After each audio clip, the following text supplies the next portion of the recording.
Tuesday, September 8th, as wildfires ravage California, Governor Gavin Newsom calls damage historic and says he has no patience for those who deny the reality of climate change. Pacific Gas and Electric Company carries out its first safety power outages of the year, shutting off electricity to 172,000 residences in 22 counties in northern and central California.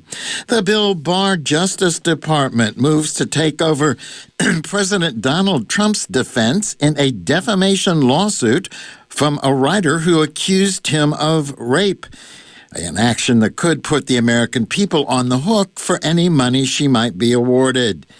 Justice Department lawyers argue that Trump was acting within the scope of his office when he denied the woman's allegations made last year that he raped her in a New York luxury department store in the mid-1990s. Congress returns to action on Capitol Hill, with Senate Majority Leader Mitch McConnell saying the Senate will vote on a trimmed-down Republican coronavirus relief package this week.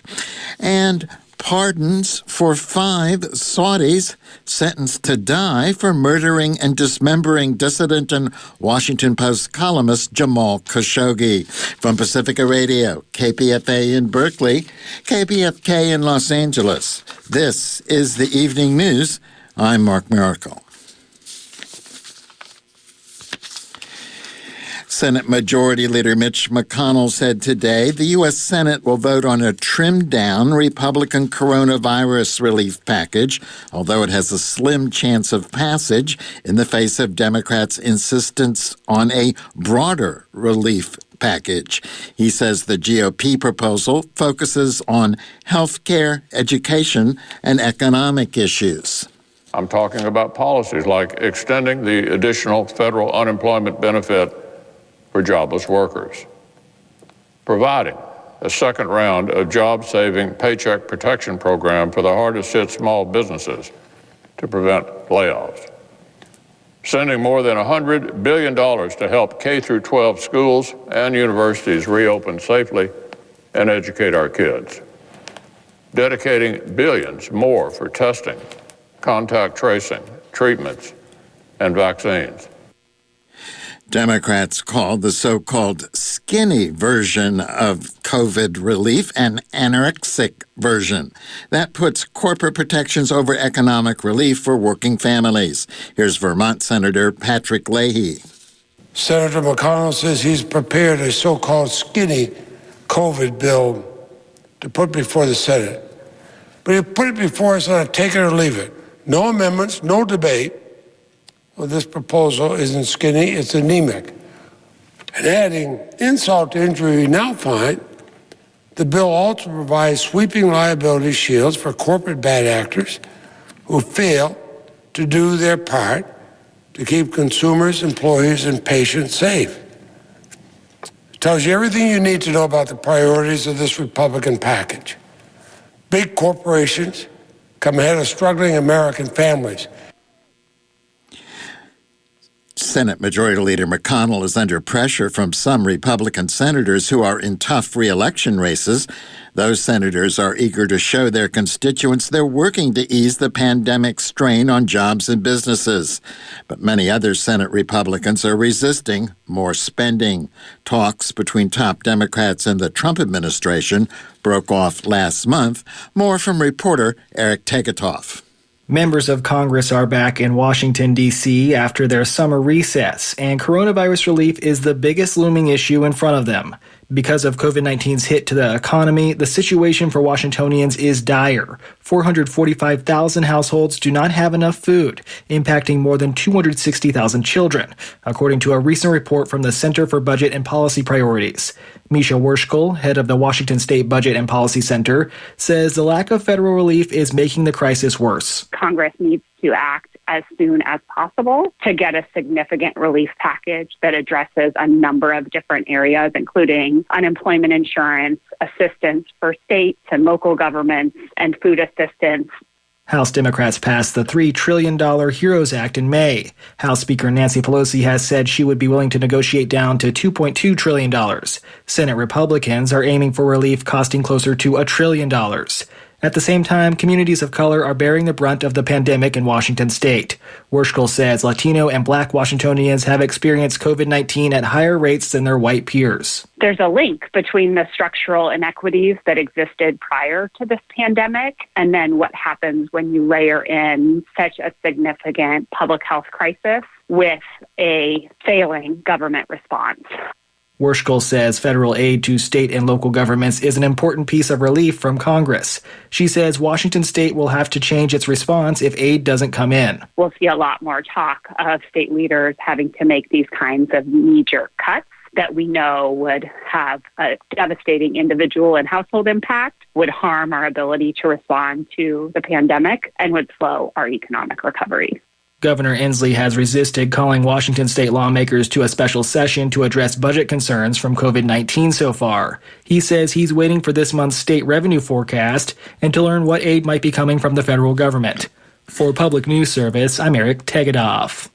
President Trump launched into the final 8 weeks of the presidential campaign today, with stops in several swing states where he blasted challenger Joe Biden, touted his own accomplishments. Trump signed an order extending a moratorium on offshore oil drilling in Florida, where he boasted of being the best environment-friendly president since Teddy Roosevelt.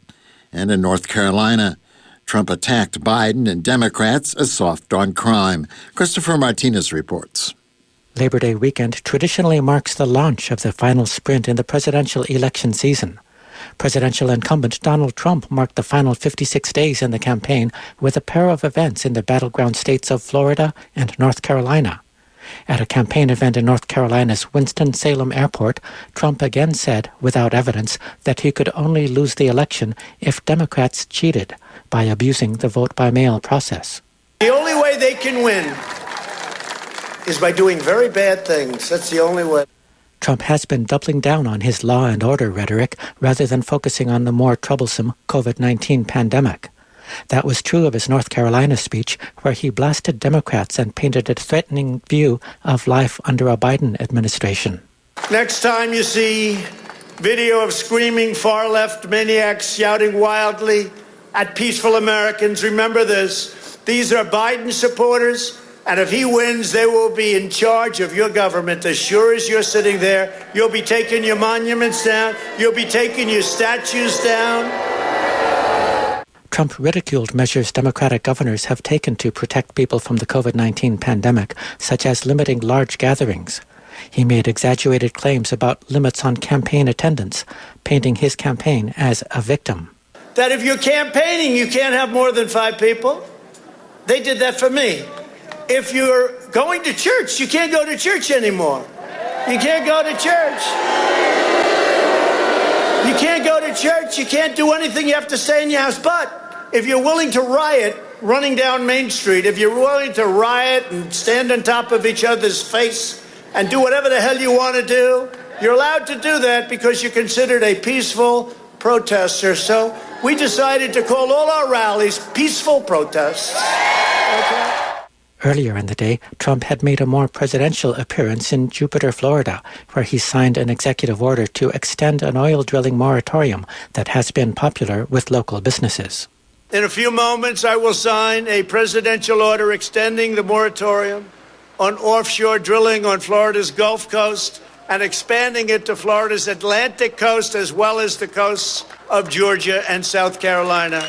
The moratorium on offshore drilling was expected to expire in 2022, but it has been popular with many Florida businesses who see its positive effects on tourism. So Trump is now extending the order for another 10 years and expanding it to several nearby states.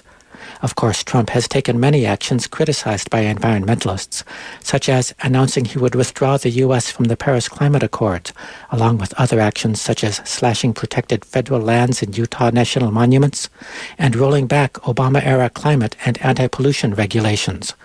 But for Trump, the goal seems to be being seen as not only a champion of the environment, but even as the best one since, perhaps, forever. Trump described being praised for his environmental actions by his ally, South Carolina Senator Lindsey Graham, and other senators. They came to my office. They said that this will make us and make you the number one environmental president since Teddy Roosevelt. I said, that sounds good, because I wasn't going to do it. I figured, let's not do it. But when they said that was like a challenge.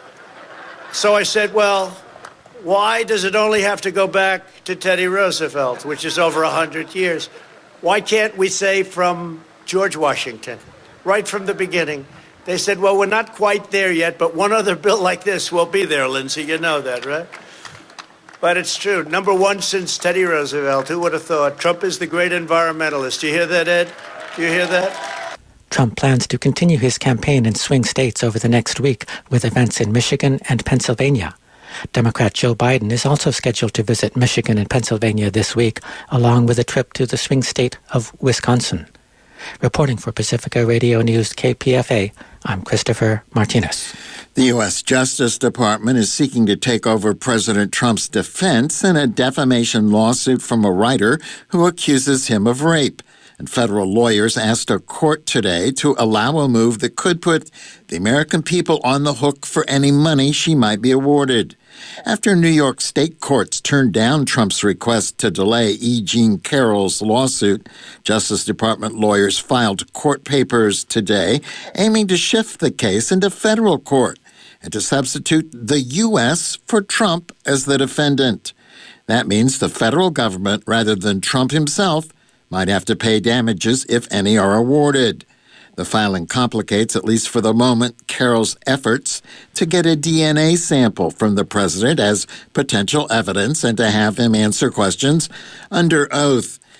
Justice Department lawyers argue that Trump was, quote, acting within the scope of his office, unquote, when he denied Carroll's allegations made last year that he raped her in a New York luxury department store in the mid-1990s. She says his comments, including that she was totally lying to sell a memoir, besmirched her character and harmed her career. Carroll's lawyer, Roberta Kaplan, called the Justice Department's argument shocking, saying in a statement, "It offends me as a lawyer and offends me even more as a citizen." Carroll, meanwhile, said the developments illustrated that Trump will do everything possible, including using the full powers of the federal government to try to stop the case. It will be up to a federal judge to decide whether to keep the case in federal court and to allow the U.S. to become the defendant.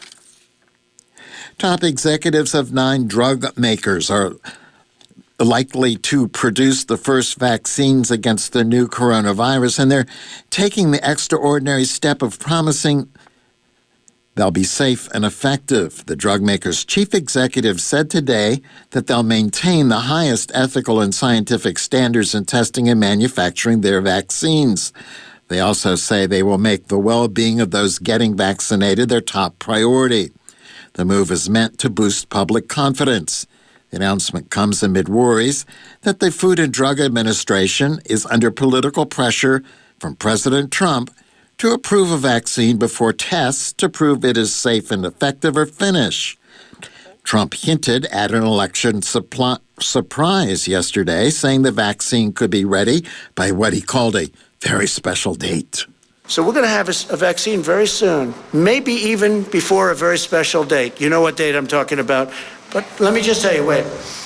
And what they're doing, because they think it is going fast, and if you talk to a lot of your sources, if you have sources, if you talk to your sources in the FDA, you'll see it's going very, very well. The numbers are looking unbelievably strong, unbelievably good. So now they're saying, wow, Trump's pulled this off. Okay, let's disparage the vaccine. That's so bad for this country. That's so bad for the world. Dr. John Schwartzberg is Professor Emeritus of Infectious Diseases and Vaccinology at the UC Berkeley UCSF Joint Medical Program and the UC Berkeley School of Public Health. Because the president can't say very much without lying about anything, no one trusts what he has to say. And so we immediately, I think most people's minds go to what nefarious means he's attaching to his statement. And the nexus between the release of the vaccine either in October or November 1st and the election really seems too hard to ignore. That seemed to be the politics behind it, because there was no real science to support the idea that it's likely that a vaccine will be available at that time, so it had to be something other than science.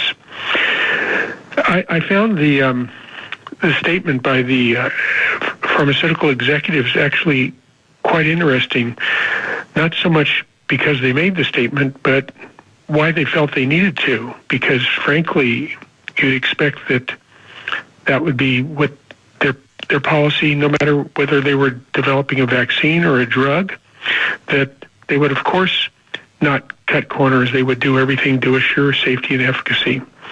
And frankly, my experience with vaccine development is that the pharmaceutical companies have followed those protocols very diligently. So I think the interesting thing in the news is the fact that they felt it was necessary to make that statement. And the connection between that statement and Trump's announcement last week, I think it must be clearly related to each other. Dr. John Swartzberg is University of California Professor Emeritus of Infectious Diseases and Vaccinology, and you are listening to the Evening News on KPFA Berkeley, KPFK Los Angeles, KFCF Fresno, online at kpfa.org. In a conference call back in May, the Trump campaign encouraged conservative Christians to launch an initiative that prompted misinformation about COVID-19 in a bid to reopen the economy before the election. Suzanne Potter has the story. That's the allegation in a new investigative report out today in the Washington Spectator. Investigative reporter Ann Nelson, author of the book Shadow Network, says the group recruited doctors to hold a press conference giving the hard sell on hydroxychloroquine, which has been discredited as a way to prevent or cure coronavirus. So the idea was that the public would be more receptive to reopening arguments if they thought there was a cure, such as hydroxychloroquine, and if this argument was made by doctors. The group calls itself America's Frontline Doctors and is prompted by the Council for National Policy, which combines right-wing business interests, the Christian right, and conservative political activists. Facebook, Twitter, and YouTube took down the video of the group's July press conference, calling it misinformation. But the video got millions of hits, especially once President Trump and his son retweeted it. Nelson notes that right-wing media then lionized the Frontline Doctors as victims of censorship. Their audiences are told that science is fake news. They're told not to trust their doctors. They're told that their whole world is a big conspiracy and they don't know what to believe. So that's where you have these really tragic consequences.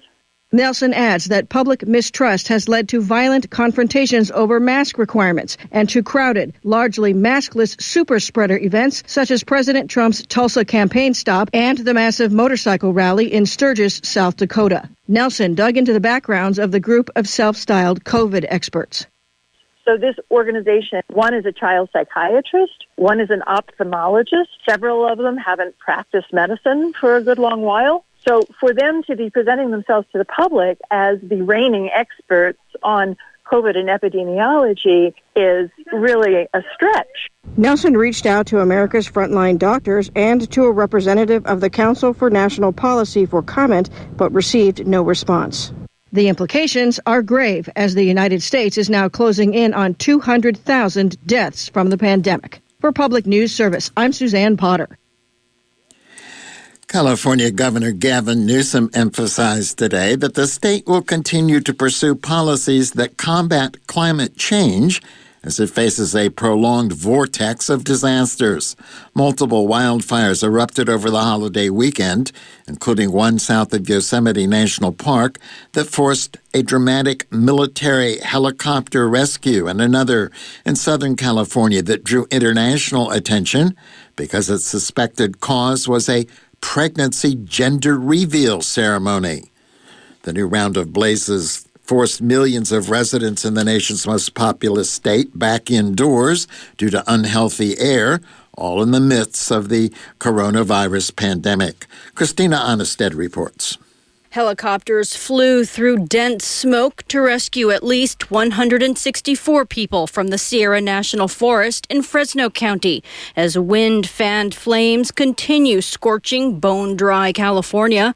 The rescues follow a Labor Day weekend that saw a dramatic airlift of more than 200 hikers and campers who were surrounded by the creek fire. That's grown to 143,900 acres and is still 0% contained. It's destroyed some 60 homes, 20 other structures, and 2 businesses.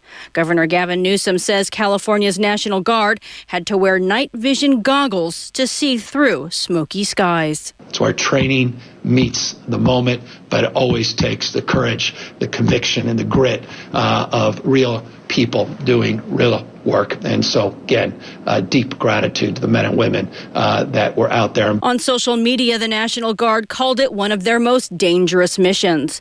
They had to abort rescue attempts Monday night due to dense smoke. Fires keep raging under extreme conditions with a new promise of fierce winds. Dean Gold is a supervisor of the Sierra National Forest. Over the past number of years, we've certainly had our share of challenges on this forest, haven't we?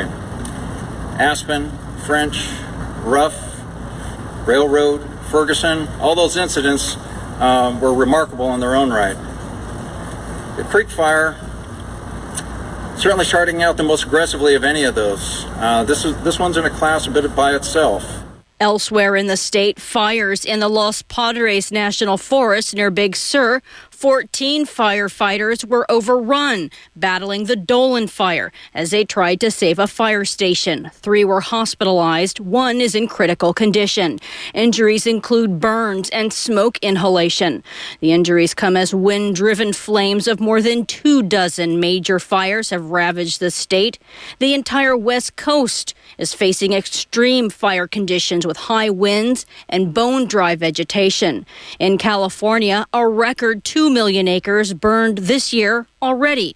The vast majority, 1.8 million acres, have burned in the state since mid-August, just a few weeks ago, when a series of lightning strikes ignited a statewide inferno, not even at the peak of wildfire season. Governor Newsom says he's lost patience for climate change skeptics. I quite literally have no patience for climate change deniers. Never have I felt more of a sense of obligation, sense of purpose to continue to lead and maintain California's status internationally, not just nationally, in terms of addressing the issue of climate change head on. And so I just want folks to know that resolve is resonant with this administration, and I know with the California legislature, and we will continue to advance those efforts, recognizing that some of what we predicted, which people felt was extreme at the time, has now presented itself much earlier than even those extreme predictions. Newsom's commitment to lead the state in addressing climate change comes days after Consumer Watchdog released an analysis stating California oil and gas regulators issued 190% more new oil and gas well permits this year than last. That includes dozens of new fracking permits. An estimated 14,000 firefighters are battling blazes in California that have destroyed at least 3,400 structures and left some 65,000 people still evacuated from their homes. To the north, the Oak Fire in Willits has destroyed 2 structures and grown to 836 acres. The fire has closed Highway 101 in both directions just north of Willits. Evacuations are in effect, including the Sherwood Rancheria. 3 of the state's top 4 largest wildfires have occurred this year. 2 are in the Bay Area. Firefighters have made great strides in containing them. The second largest fire in state history is in the East and South Bay, known as the SCU fire. It's grown to more than 396,000 acres and is 95% contained. The third largest wildfire in state history is in the North Bay, called the LNU fire. That's grown to 375,000 acres and is 91% contained. And in Santa Cruz County and San Mateo County, the CZU fire is more than 86,500 acres. It is 81% contained. Meanwhile, in Southern California, crews also are battling blazes, including a fire in the Angeles National Forest that forced the evacuation of the historic Mount Wilson Observatory. PG&E is shutting off power to some 172,000 people in the northern part of the state to avert its power lines or other equipment, sparking new wildfires in windy conditions. Tens of thousands of residents in Sonoma and Napa County have already been impacted. According to PG&E's map, small pockets in the East Bay and South Bay may also be affected.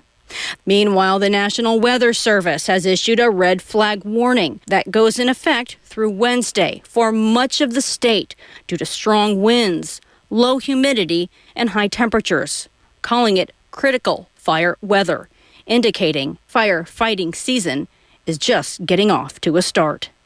I'm Christina Onnested reporting for KPFA.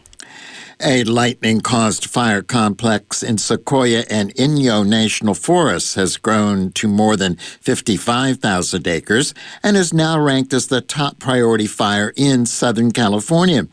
That designation brings the Northern Rockies Incident Management Team and additional resources in to combat the spread of the blaze.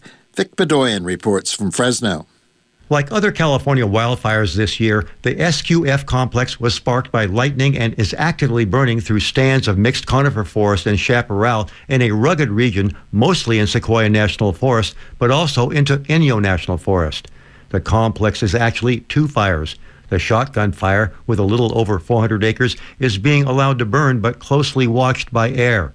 The Castle Fire is the big threat and has already scorched 63,000 acres.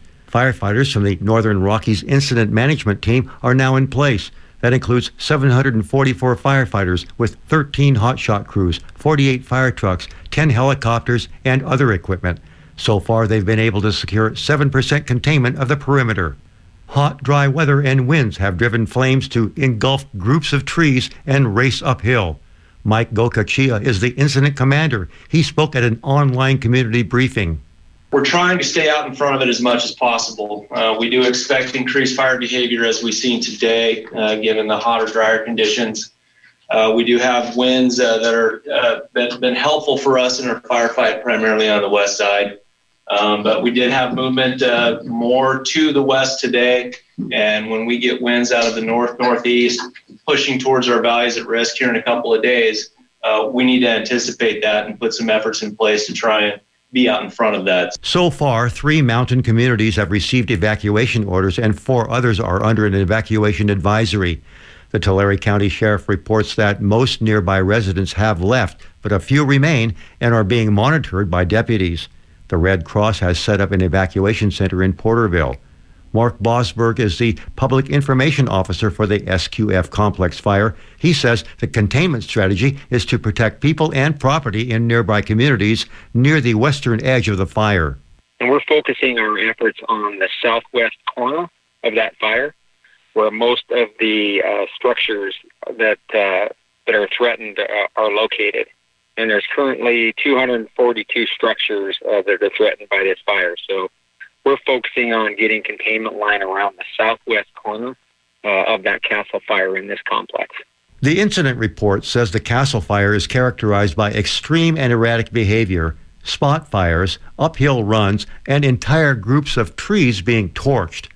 Vegetation in the southern Sierra has been baking in the dry summer heat and is providing lots of fuel for the fire.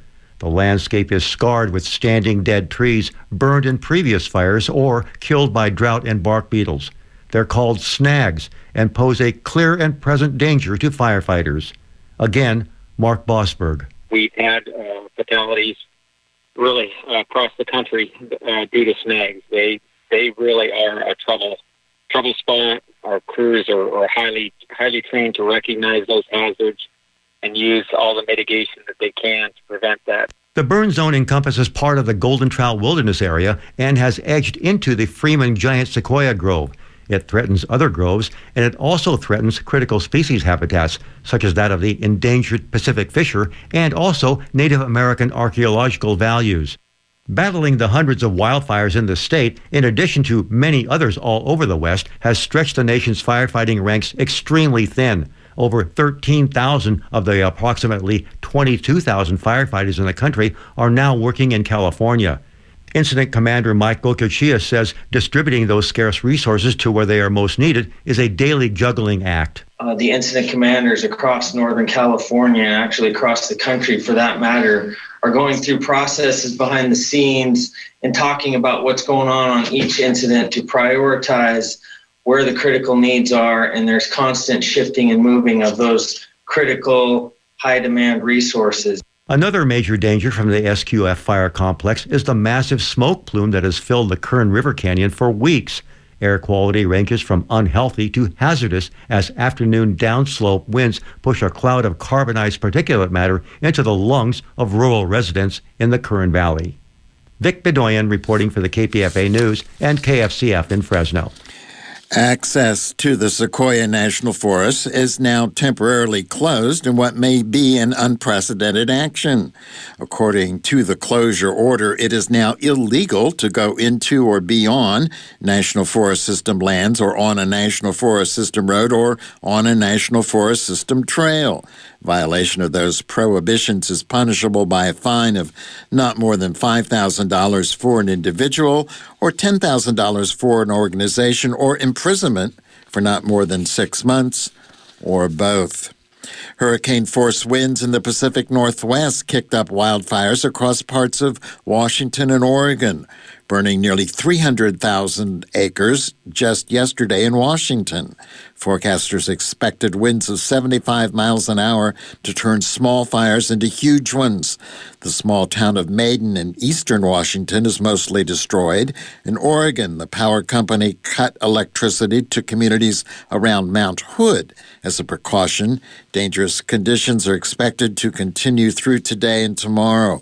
Portland General Electric reported last night that 100,000 customers were without electricity due to hundreds of downed power lines. Wildfire smoke from the Washington fires choked the skies of Portland. You are listening to the Evening News on KPFA Berkeley, KPFK Los Angeles, KFCF Fresno, online at kpfa.org. It's an hour-long newscast, and it airs each night at 6 o'clock.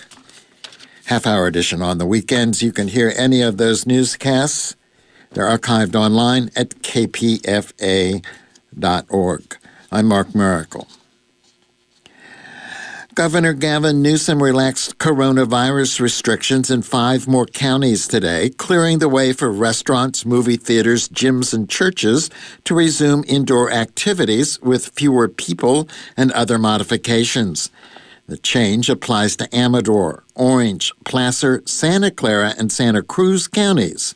Newsom says 7 other counties are being considered for an upgrade. The announcement means the state has now eased restrictions for more than 8 million people living in 3 of the state's most populous counties, San Diego, Orange, and Santa Clara. While California is averaging more than 100,000 coronavirus tests each day, an average of just 3.8% of people tested positive for the virus over the past week.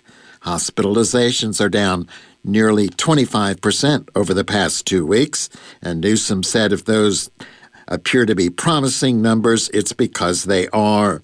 But his administration is still taking it slow, making its decisions on week-old data and requiring counties to meet benchmarks for 2 consecutive weeks before being upgraded. It's part of the lessons learned from the spring, when the state saw a similar decline in numbers, only to have a surge of new cases after Memorial Day. On Sunday, about 3,000 people attended an outdoor worship service at the state capitol dubbed Let Us Worship. The California Highway Patrol, which controls access to the Capitol grounds, said it issued a permit for the event because the organizers said he was expecting between 500 and 1,000 people. But on Sunday, 3,000 people attended the event. The Highway Patrol noted that most who attended failed to socially distance, despite reminders from both a permit officer on site and Sean Foyt, who hosted the event. He describes himself on his website as a missionary artist, speaker, author, activist, and founder of multiple worldwide movements. In a statement, the Highway Patrol said it did not break up the event in part because it would have required too many officers and taken too much time to safely disperse a crowd of that size. The Republican leader of the state Senate, Shannon Grove, attended the event. She attended less than 2 weeks after being exposed to the coronavirus by a colleague who had tested positive. Public health guidelines say people exposed to the coronavirus should isolate for 2 weeks, even if they test negative for the disease. Shannon Grove's office did not respond to a request for comments. Most teachers in the state of Massachusetts are now returning to their classrooms, but the Coalition to Safely Reopen Schools is still urging school districts to address 16 worker issues before reopening, including building ventilation.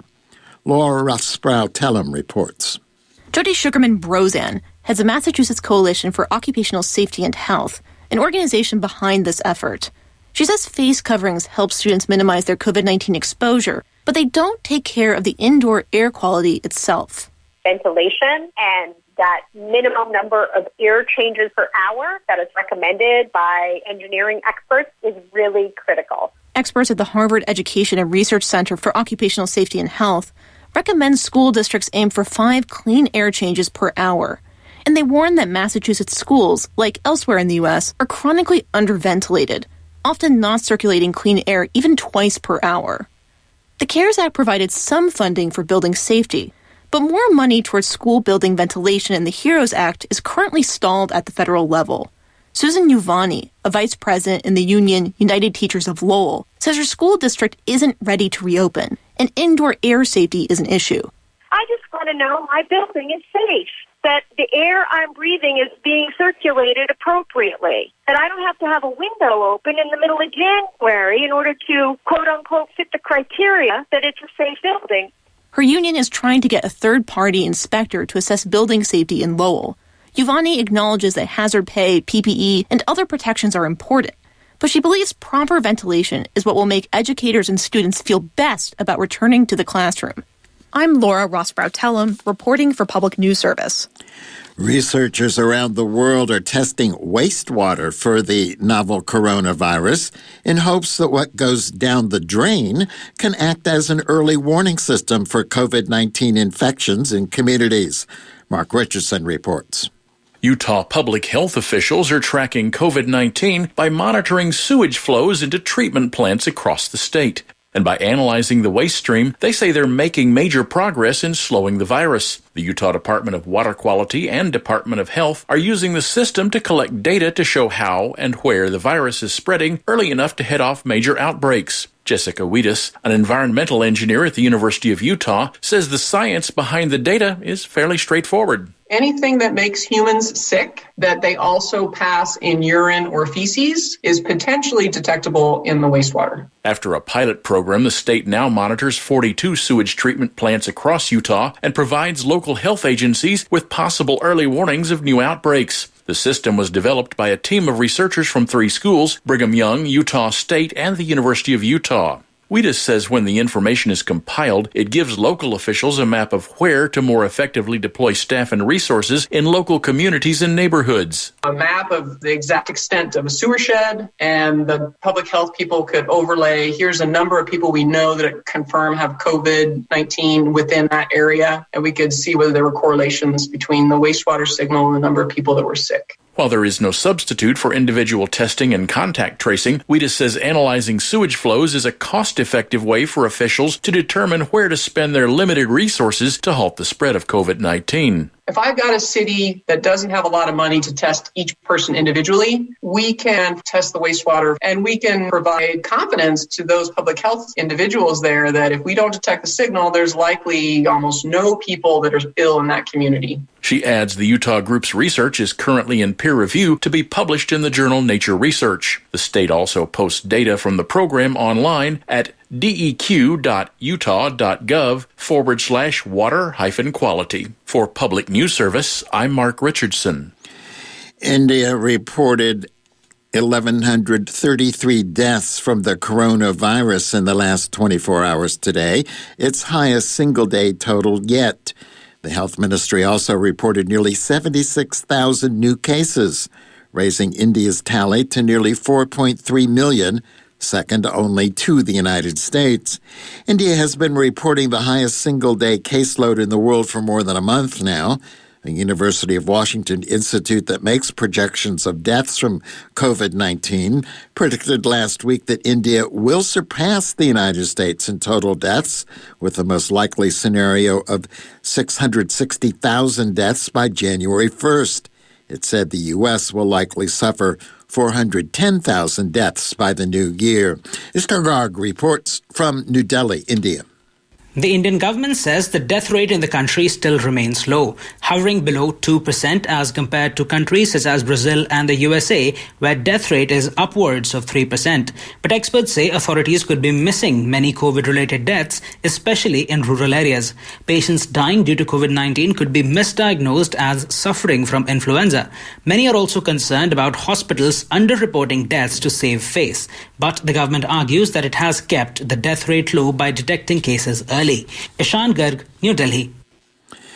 Santa Clara County officials joined with the Public Rights Project to announce a nationwide coalition of local and tribal governments opposing recent postal service changes that have slowed mail delivery. The amicus brief, filed by 32 local and tribal governments, urges courts in Washington, D.C. and Pennsylvania to block the post office's changes. James Williams is the Santa Clara County Counsel. We use the Postal Service for many critical things, as our brief describes. And one of those is how we use USPS today to promote voting. But there are also so many other important governmental services that rely on USPS, and the county relies on many of those services to communicate, to deliver services to communities who need it the most. And it's for that reason that we've partnered in opposing these changes. The officials say the changes, such as removing mail sorting equipment and refusing overtime, will impede the ability of localities to administer the November election and provide other core governmental services in the midst of the COVID-19 pandemic. House Democrats announced they will investigate whether Postmaster General Louis DeJoy encouraged employees at his businesses to contribute to Republican candidates and then reimburse them in the guise of bonuses. That would be a violation of campaign finance laws. The Washington Post has reported that 5 people who worked for DeJoy's former business were urged to write checks and attend fundraisers at his North Carolina mansion. 2 former employees said DeJoy would give bigger bonuses to reimburse them. It's not illegal to encourage employees to contribute to candidates. It is illegal to reimburse them as a way of avoiding federal campaign contribution limits. House Oversight Committee Chair Carolyn Maloney said in a statement that if the allegations are true, DeJoy could face criminal exposure not only for his actions in North Carolina, but also for lying to the Oversight Committee under oath. The House Oversight Committee recently subpoenaed DeJoy for records about widespread mail delivery delays that have pushed the Postal Service into the political spotlight. Meanwhile, President Trump said he's open to an investigation of DeJoy following that published reports that former employees of his felt pressured to make campaign contributions to Republican candidates. Trump also said that DeJoy should lose his job if campaign finance irregularities are uncovered, while describing the GOP fundraiser as a very honest guy. He's also a major donor to Donald Trump. You're listening to the Evening News on KPFA Berkeley, KPFK Los Angeles, KFCF Fresno, online at kpfa.org.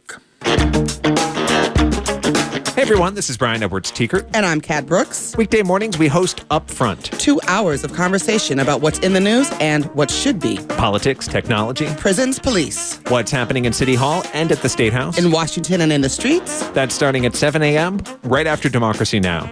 On Upfront.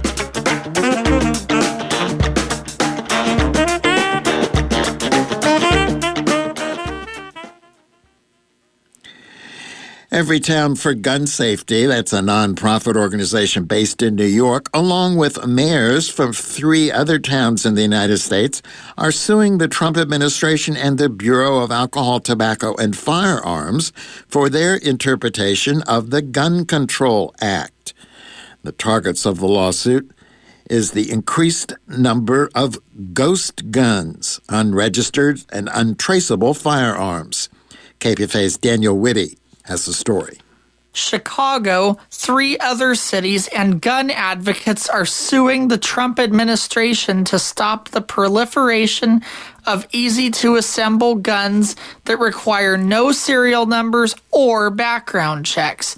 The federal suit argues that the administration's Department of Justice and ATF, Alcohol, Tobacco, and Firearms, are not regulating gun parts that can easily be converted into functioning weapons known as ghost guns, and that's a violation of the Gun Control Act. Eric Tershwell is the managing director for Everytown Law, a gun control advocacy group. He says the ATF allows people to order guns online with no background checks or serial numbers, and that's dangerous. The ATF has an obligation to protect the American public, not the gun industry's bottom line. And since ATF is unwilling to tackle this problem, we filed our lawsuit today asking the court to force them to follow the law and to start regulating ghost guns. To be clear, the purposes of this case are to keep guns out of the hands of individuals with dangerous histories and to help law enforcement prevent and solve gun crimes. Everytown for Gun Safety argues that the Gun Control Act states that any gun or building blocks, for one, are considered a firearm. Building blocks can include a receiver or frame for a rifle or pistol, or any other component of the weapon. The ATF, on the other hand, says only completed guns are actual firearms. Their regulations state that if the weapon is not drilled in certain places, it is not considered a firearm. 38 states have had crimes involving these ghost guns. Mia Page Tretta is a survivor of one of these crimes, the Saga High School shooting in November 2019. It was carried out by a teen who ordered the parts and built a ghost gun. On November 14th, a few short months ago, a boy came to my school with a gun. I was shot in the lower abdomen while standing beside 4 of my classmates. 2 were killed, including my best friend.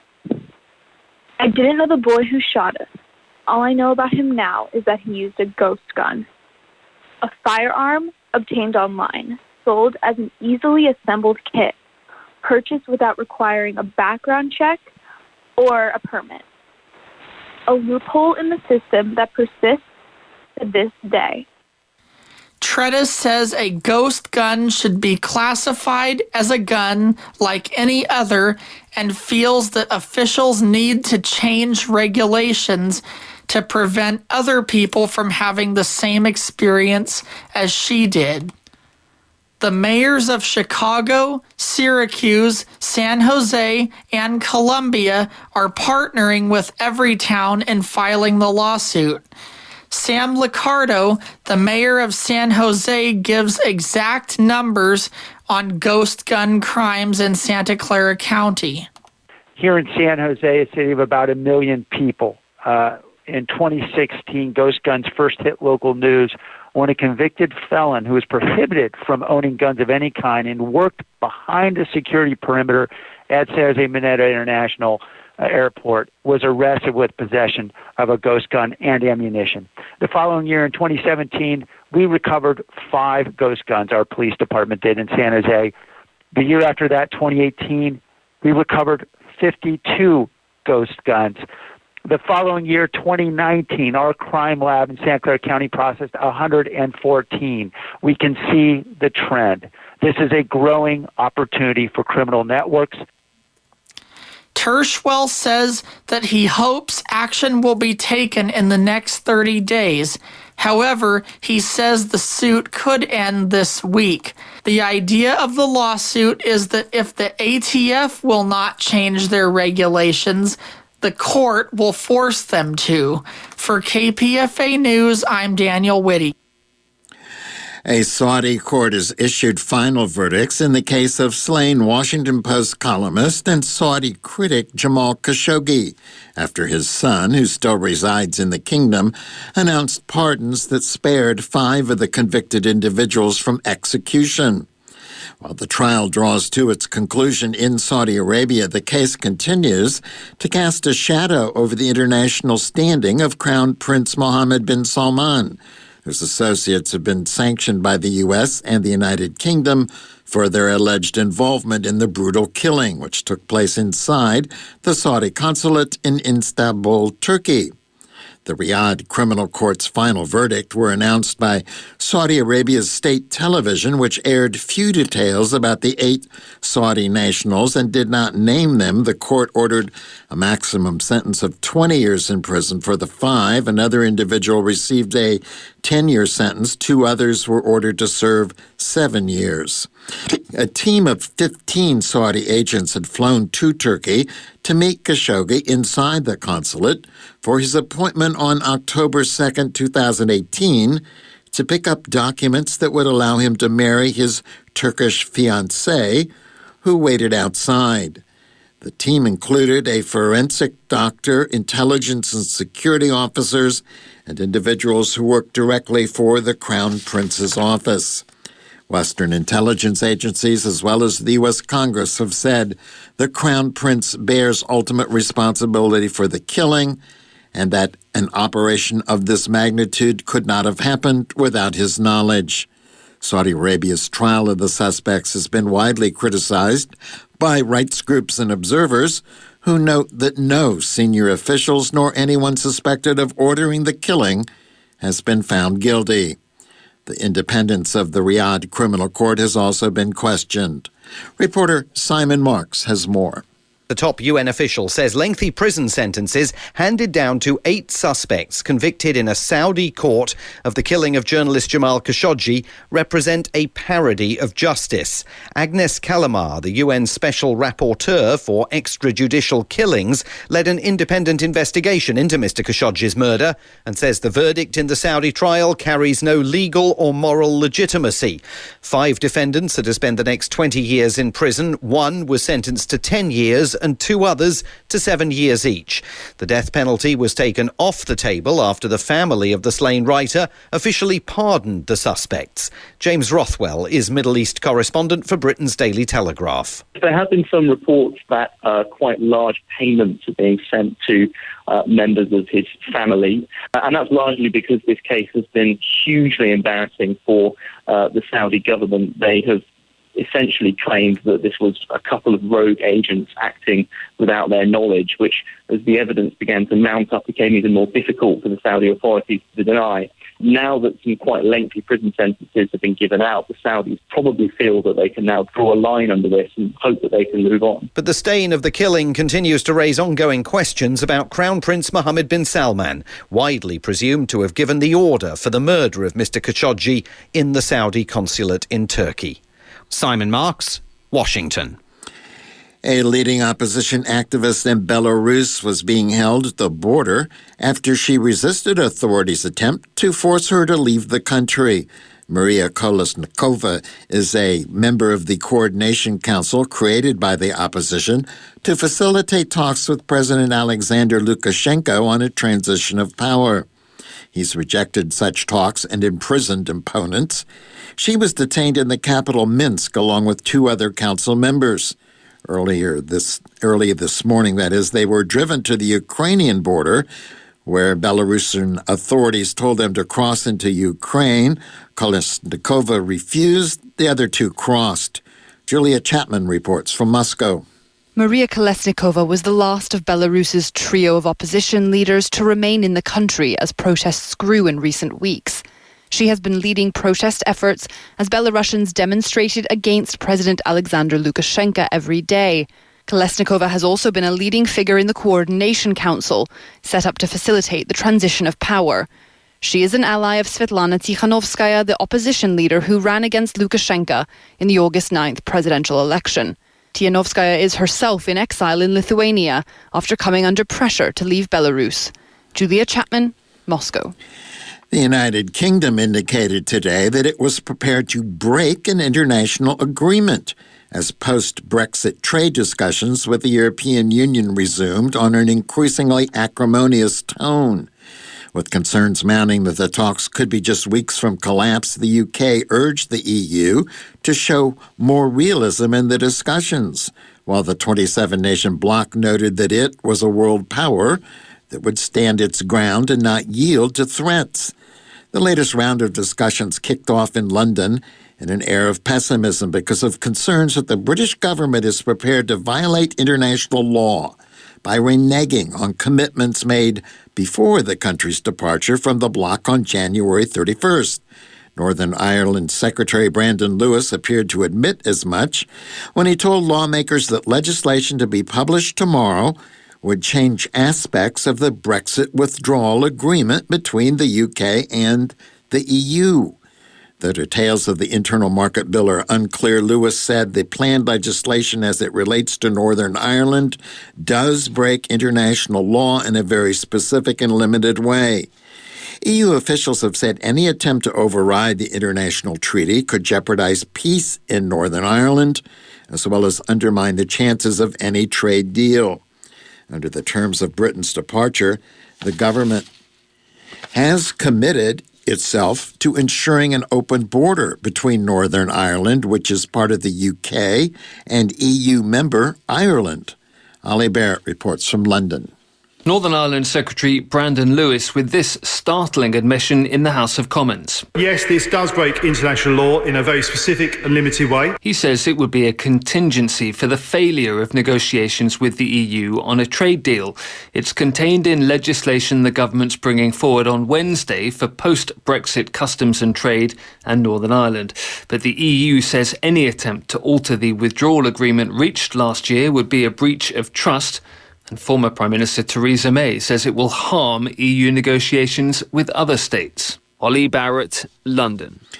A British judge has told WikiLeaks founder Julian Assange his extradition hearing will continue without him if he continues to speak from the dock and interrupts witnesses. The judge briefly adjourned today's hearing after Assange interrupted defense witness Clive Stafford Smith, who was giving evidence. Assange's outbursts could not be heard by journalists following the proceedings by video link. Assange is fighting extradition to the United States to stand trial on spying charges. U.S. prosecutors have indicted the 49-year-old Australian on 18 espionage and computer misuse charges over WikiLeaks' publication of secret U.S. military documents. The Bay Area Air Quality Management District has extended the Spare the Air alert for wildfire smoke and ozone or smog through tomorrow. This will mark a record 23rd consecutive days for the alert. Partly cloudy in the San Francisco Bay Area with highs in the mid-70s around the Bay tomorrow. Sunny skies further inland with highs in the low 90s. In the central San Joaquin Valley tomorrow, sunny with a high of 97 degrees. In Los Angeles, sunny with highs in the mid-80s. That's it for the news tonight. I'm Mark Merkel. Good evening. This is a community announcement for September 2020. The Sonoma County Bicycle Coalition calls for a Bike to Wherever Day on Thursday, September 24th. When you register, you can get a Love to Ride app, participate virtually in special events, and enter a drawing for prizes. To register, go to bikesonoma.org. That's bikesonoma.org. This community announcement is produced by the First Voice Apprenticeship Program. Please send your listing for consideration to KPFA at 1929 Martin Luther King Jr. Way, Berkeley 94704, or email calendar@kpfa.org. To hear this calendar again, call 510-848-6767 extension 621, or view it online at kpfa.org.